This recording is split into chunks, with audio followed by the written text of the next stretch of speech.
नमस्कार. प्रार्थनाच किचनमध्ये पुन्हा एकदा तुमच्या सर्वांचं मनापासून स्वागत आहे. तर आजची आपली रेसिपी आहे पनीर फ्रँकी. पनीर फ्रँकीचा मसाला बनवण्यासाठी मी एका बाउलमध्ये घेतले आहे 1 मोठा चमचा दही, 1 छोटा चमचा तिखट, पाव चमचा हळद, 1 छोटा चमचा गरम मसाला, 1 छोटा चमचा धना पावडर, 1 छोटा चमचा चाट मसाला आणि चवीनुसार मीठ. त्याचबरोबर मी इथे अर्धा लिंबू पिळून घेतलेले आहे आणि घातलेले आहे 1 छोटा चमचा बेडगी मिरची पावडर. आता हे सर्व मसाले मिक्स करून मी छान असे ते मिश्रण तयार केलेले आहे, ज्याच्यामध्ये आपण पनीर मॅरिनेट करणार आहोत. तर ह्या मिश्रणामध्ये मी छोटे छोटे पनीरचे क्यूब ॲड केलेले आहेत आणि हे क्यूब्स मी छान असे ह्या मसाल्यामध्ये घोळवून घेतलेले आहेत. प्रत्येक पनीरचा क्यूब्स आपल्याला इथे ह्या मसाल्यांमध्ये छान असा कोट करून घ्यायचा आहे. हे पहा, आपले पनीर इथे कोट झालेले आहे. 5 मिनटं आपण ह्याला झाकून ठेवूया. त्यानंतर मी एका पॅनमध्ये 1 बटर क्यूब्स घालून छान असे मेल्ट करून घेतलेले आहे. त्यानंतर मॅरिनेट केलेले पनीर मी ह्या बटरमध्ये छान असे फ्राय करून घेणार आहे.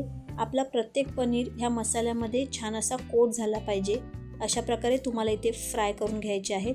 हे पहा, आपले पनीर इथे कोट झालेले आहे.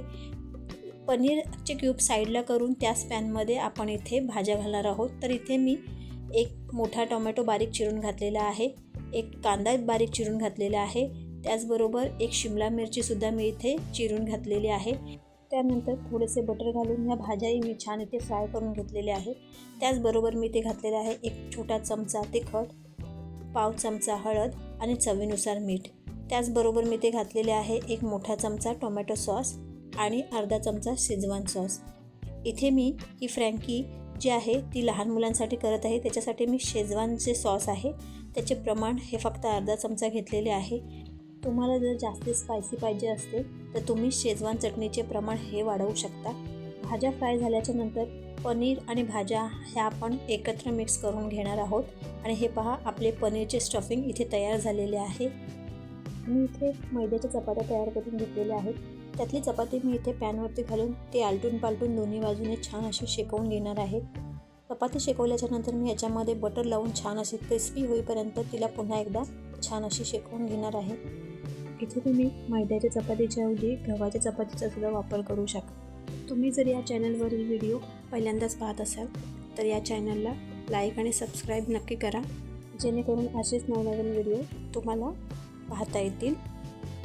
आता ही पहा, आपली मैद्याची चपाती इथे तयार झालेली आहे. मी इथे अर्धा चमचा शेजवान सॉस वापरलेला आहे. त्यानंतर पनीरची स्टफिंग मी इथे घातलेले आहे. गार्निशिंगसाठी मी इथे कांद्याचे स्लाइस घातलेले आहेत आणि रोल हा पूर्ण बंद करून घेतलेला आहे. आणि अशा प्रकारे आपला पनीर रोल इथे तयार झालेला आहे. व्हिडिओ पाहिल्यास तुमच्या सर्वांचे मनापासून आभार.